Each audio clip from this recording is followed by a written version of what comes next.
Chirmiri Nagpur road halt rail परियोजना अब तेज पकड़ रही है। अनुविभागीय अधिकारी कार्यालय मनेन्द्रगढ़ से जारी जानकारी के अनुसार परियोजना के तहत प्रभावित गांव में भूमि अधिग्रहण हेतु संयुक्त सर्वे कार्य 24 मार्च 2026 से 27 मार्च 2026 तक चरणबद्ध तरीके से किया जाएगा।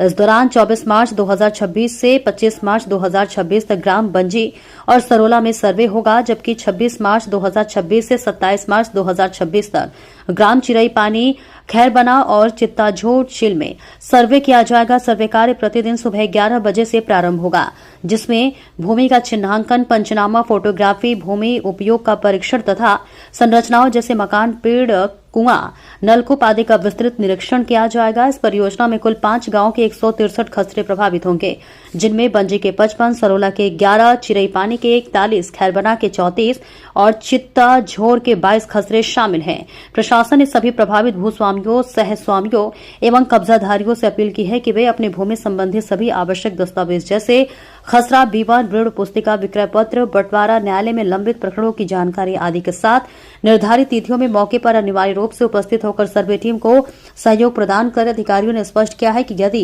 कोई व्यक्ति सर्वे के दौरान अनुपस्थित रहता है या सहयोग नहीं करता है, जिसके आवश्यक तथ्य छूट जाते हैं, तो भविष्य में उन्नत उत्पन्न होने वाले किसी भी विवाद की जिम्मेदारी संबंधित व्यक्ति की स्वयं होगी।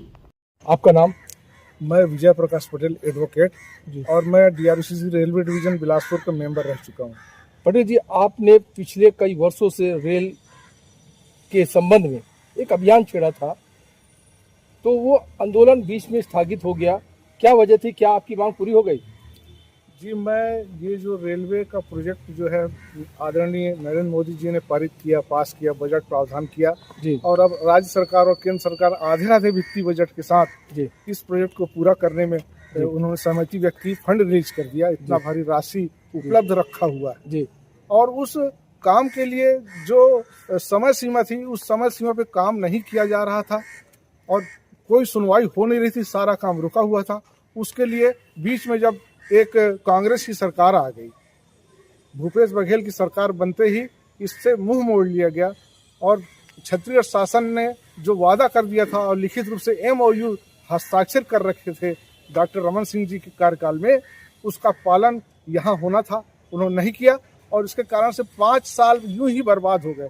जिस प्रोजेक्ट को 2 साल में पूरा होना था, उसके लिए 5 साल तक उसके फंड रिलीज के लिए हम आंदोलन करते रहे। हम यहाँ मनेन्द्रगढ़ क्षेत्र में घंटानाद सत्याग्रह, हमको प्रतिदिन मुख्यमंत्री जी की तस्वीर के सामने रोज लगातार नियमित रूप से पूरे कोरोना के दौरान और विपरीत स्थितियों में भी वो लगातार घंटानाद सत्याग्रह जारी रहा।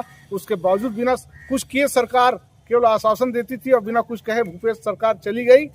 उसके बाद जब आदरणीय विष्णुदेव साय जी की सरकार बीजेपी की बनी, उन्होंने आते ही 2 महीने बाद के बजट में उसको स्वीकृत जो प्रावधान था उसको मंजूर किया और अपने हिस्से का फंड रिलीज किया। तो ये गति अभी तक काम में क्यों नहीं आ रही? क्या वजह, कहाँ रुकावट है? देखिए, कोई काम चूंकि व्यक्तिगत नहीं होता, आजकल की मैं कहूँगा नहीं, प्रवृत्ति बदल गई। अधिकारी कर्मचारियों को जब कोई कहीं व्यक्तिगत रूप से कहीं कोई ऐसा रुझान नहीं दिखता, तो वो उस काम को अपने काम की तरह नहीं ध्यान देते हैं।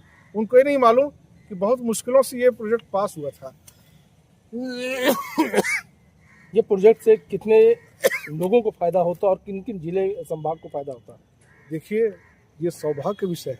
ये केवल मनेन्द्रगढ़ चिरमिरी कोयलांचल क्षेत्र नहीं है। इस क्षेत्र में सरगुजा और शहडोल संभाग की लाखों जनता जुड़ी हुई है, जो विभिन्न स्थितियों से यहाँ से जुड़ाव रख करके आना जाना करती है, जिनको यात्री बसों का, यात्री ट्रेनों का बराबर विकल्प चाहिए, साधन चाहिए। और आज जब एक ट्रेन ऐसी जो बिल्कुल नज़दीक से गुजर जाती है, उसे पाने के लिए मोदी सरकार जी ने सर्वे करके 3 बार और ये पाया कि वास्तव में लाखों आबादी छूट रही है, उनको लाभ नहीं। कोई यात्री उस अंबिकापुर से बिजली तक सेक्शन में कोई यात्री रहता नहीं, टोटा रहता है यात्रियों का, तो रेलवे को नुकसान। इससे उबरने के लिए इस प्रोजेक्ट को पारित किया गया। सारा सब कुछ जब हो चुका है, जब दोनों सरकारों ने फंड दे दिया है, रकम रखी हुई, इतनी बड़ी धनराशि आज इतने वर्षों से पड़ी हुई है और उसके बावजूद कोई काम जो है जिस तीव्रता से किया जाना, बोलिए, जिस काम को अब हो जाना चाहिए था, सारी व्यवस्थाओं के बावजूद काम में गति नहीं है। तो जो कछुआ छाप चाल कहते हैं लोग बाग, वो उससे भी गए गुजरी स्थिति से हम गुजर रहे हैं। आज अधिग्रहण के लिए कितना लंबा वर्ष लग गया, अधिग्रहण हुआ नहीं, अभी तक न तो भुगतान हुआ है, न चेक बटे हैं, और मुआवजा किसी को दिया नहीं गया है, और उसके बाद अधिग्रहण की अंतिम कार्यवाही अटकी हुई है। इसको तीव्रता से अब किया जाना चाहिए, और इतनी तेजी हो कि टेंडर 1-2 महीने के अंदर टेंडर पास होकर निकल जाए और काम शुरू हो जाए, क्योंकि इस क्षेत्र की जनता एक दिन आपका अगला कदम कौन सा होगा ताकि इस कार्य में गति आए? देखिए, ध्यानाकर्षण कराने के लिए जहाँ पे आप सब लोग का, मीडिया साथियों का भी सहयोग है, हम अपना खुद जो है इस पूरे अंचल में कोहराम मचा रखे हैं, और यहाँ इस क्षेत्र की जनता एक एक दिन आंदोलित स्थिति से गुजर रही है, लेकिन कर कोई कुछ नहीं रहा है। इसलिए क्योंकि दोनों सरकारें भारतीय जनता पार्टी की काम करने वाली सरकार है। आज इसी सरकार ने न केवल फंड रिलीज किया, बल्कि वो दोनों सरकारों ने अपने हिस्से को तत्काल उपलब्ध करा दिया। अब अधिकारी कर्मचारियों को समय निकालना होगा, दिलचस्पी बढ़ानी होगी, और ये महसूस करना होगा कि कितनी जल्दी ये काम पूरा हो जाए और यहाँ क्षेत्र के लोगों को ये ट्रेन मिले और रेलवे का वित्तीय फायदा मिले। ये इस बात का इंतजार किया जा रहा है। बहुत बहुत धन्यवाद आपको। आज की खबरों में बस इतना ही। देखते रहिए दिल्ली ग्लो न्यूज। नमस्कार।